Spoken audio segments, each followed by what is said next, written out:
What up guys, ThatzNOTmetal983 here bringing you another CD review. Now I know it's been like nearly a month since my last CD review that I've done, but I've been getting really busy and stuff lately, but I'm back to do another review for you, so let's get straight on with it. We're going to be talking about what is arguably so far my album of the year for 2016. Now I know we're only like getting on not even halfway through the year, and we've still got some great upcoming releases coming in as the year progresses, so but this one so far is definitely my album of the year so far. There might be something that'll conquer it, but we'll see what happens. But yeah, this is what I'm going to be reviewing for you today. Yeah, this is the 2016 album from the band Within Destruction, entitled Void. This is released under Rising Nemesis Records.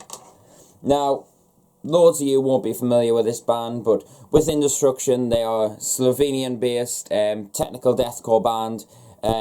They play a very aggressive, very in-your-face style of technical deathcore. It's not really one of those type of technical deathcores where it's just, you know, arpeggios and scales, just like bloom, bloom, bloom. Rings of Saturn syndrome, basically. It's not one of those type of bands. This is a real fast, in-your-face style of technical deathcore. If you're a fan of a band such as, let's say, Beneath the Massacre, if you're a big fan of that band, then you will find something to like about this band. So, yeah, let's get on with the review.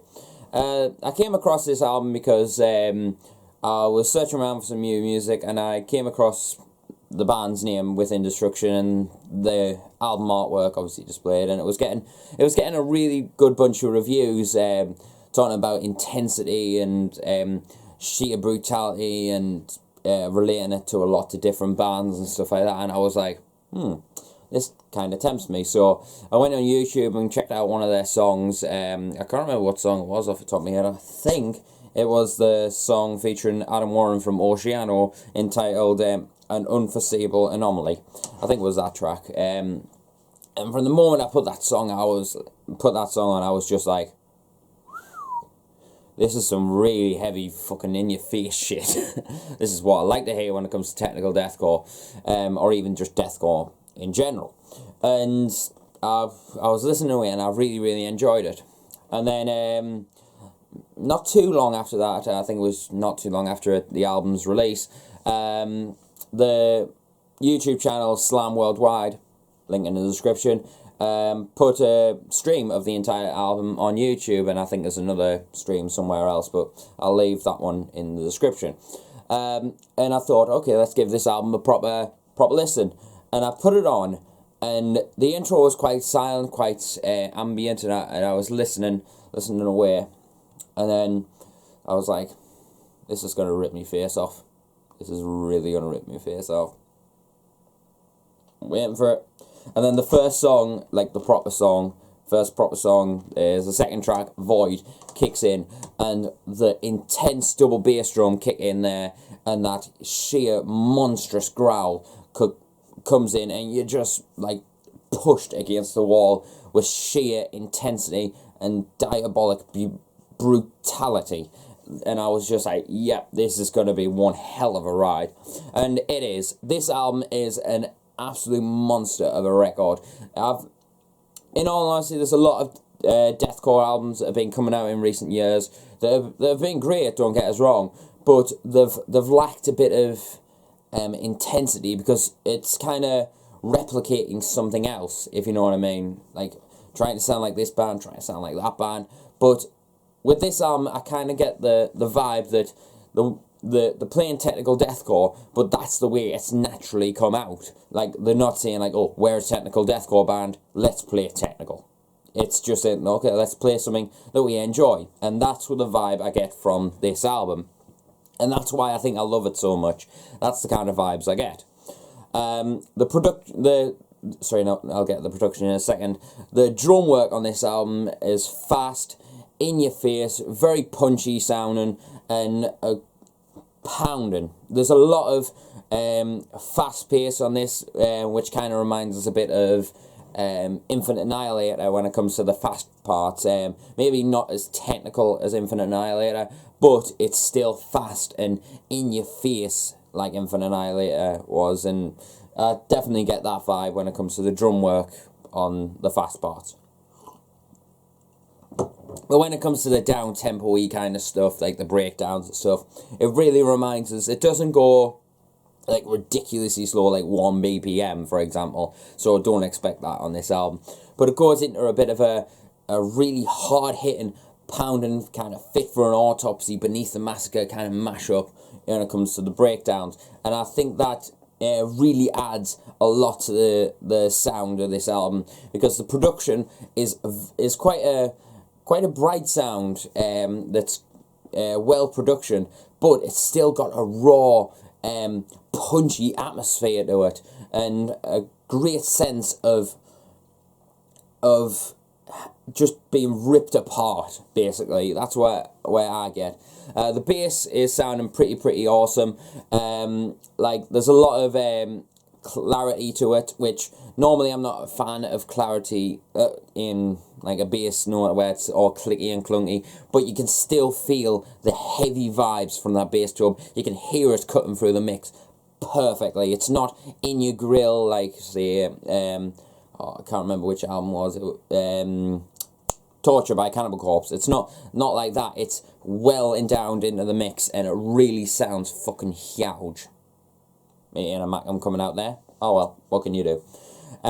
Guitar wise, same thing. Really bright tone, but it's still really raw but punchy and heavy. A real gritty, heavy tone from this album, and it definitely reminds us a bit of what's the album called? Dystopia by Beneath the Massacre. It kind of has that kind of production vibe, if you ask me. But I'm not complaining about that.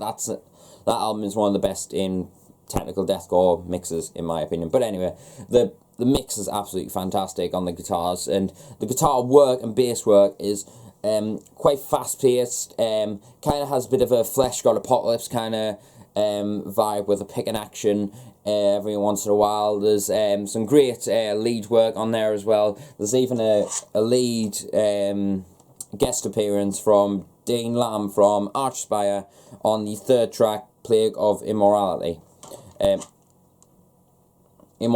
sorry. You know what I mean. Anyway, but that guitar solo is pretty cool. You can clearly hear it sting, because it's a very similar sound. It's not very similar, sorry. It's the exact same tone that they used on their album, well, Archspire's latest album. But anyway, vocally, now this is what kind of set in stone why this is my album of the year. You've got great musicianship going on, some really killer heavy riffs, some fast-paced brutality going on. There's a lot going on when it comes to the technical deathcore side of things and the musicianship going on here. But the vocals, I was absolutely blown away by it, and it keeps your attention from Void all the way up to the last track, Martyrs of the Wendigo. I can get it. Wendigo. Yeah. But anyway, but the vocals are so varied, but in a nice, good sense. Like, personally, I think there's not a lot of change in the there's a lot of change in the vocals, but not in a sense that it's overpowering like some bands do, and I'm not going to say any names, but anyway, like, there's a lot of real brutal lows in the sense of, or style of, say, Beneath the Massacre, as I said before, but also in the same sort of style as Alex Terrible from Slaughter to Prevail, those kind of lows. Then you've got the highs, which are really up in your grill, really high-pitched, kind of old-school deathcore vibes, if you ask me, when it was proper grindy highs, if you ask me. But anyway, but not like grindcore highs. But anyway, moving on. And then there's something that I didn't expect to hear on this album. When I first heard, there was some pig squeals, and I was like, yeah, the pig squeals are coming back yet again. And it really, I'm not usually a big fan of pig squeals, but the way these are delivered, they're not in your face, they're not all the time, but when they are delivered, they sound fucking mint, if you ask me, anyway. And then there's some really low gutturals on there as well. And I have to say, the vocal performance, I think I have to say, the vocalist on Within Destruction, he has got some re-tank lungs going there. Such power, such variation, but he knows exactly what he's delivering when it comes to the vocal delivery, and I absolutely respect that with a wholehearted approach. You also get some other vocal performances on this album. You get Adam Warren from Oceano, as I said before, but you also get Jamie Hanks from I Declare War doing some guesties on The Wrath of Kenzai. Kenzai? Yeah, Kenzia, whatever.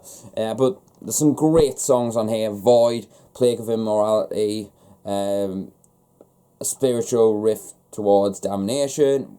In fact, all those songs that you see there, all of them are absolutely fantastic, and I think this is one of the best technical deathcore albums I have heard, period. I'd have to say, to go as far as to say, this is actually better than The Palpable Leprosy of Pollution by Infidelamsterdam. I actually love it that much. If you're a fan of Beneath the Massacre, Fit for an Autopsy, Slaughter to Prevail, or even A Night in the Abyss, this is for you. I think this is a great album, and definitely think this is gonna stay as album of the year, but we'll see what happens towards the year's end. I mean, we've got some great upcoming albums coming out, so maybe this could stay up there, but we'll see what happens. But this is absolutely fantastic, and I have to say, I haven't done this yet this year because it's always been 9 out of 10, but I'm gonna give it, this is a 10 out of 10. That good. You need to check out this album. If you're into technical deathcore, or you're into deathcore and you want something to just rip your face off, this is for you. And I might as well point out, I asked the guys if they would sign it, and they did. So thanks a lot, guys. You can't see the artwork probably now, but that artwork by PaulWWilson, one of my favourite art designers for bands and stuff like that. Excellent stuff. But yeah, props to Rising Nemesis for putting out such a great label, and a massive prop to Within Destruction for putting out so far my album of the year.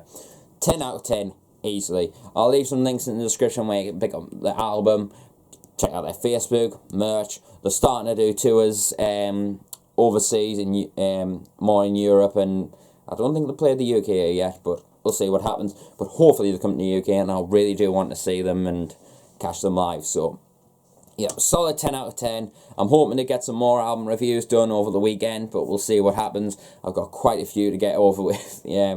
Because I've been slacking a little bit the past 2 weeks. I've got the new Fallujah, for example, the new Heck debut album, the debut album from Heck, sorry, and a couple of others. So yeah, stick around for those. Those will come as they come. So I'm hoping to get as many done as I can soon. So a bit of catching up to do. But I'm hoping I can get an update and purchases done for you this weekend. So we'll see what happens. But I'll see you until the next video, and make sure to check out Within Destruction. Check out all the links down below to other channels, me band, and other stuff like that. Check it out, and I'll see you next video, and remember, stay metal, and I'll see you later.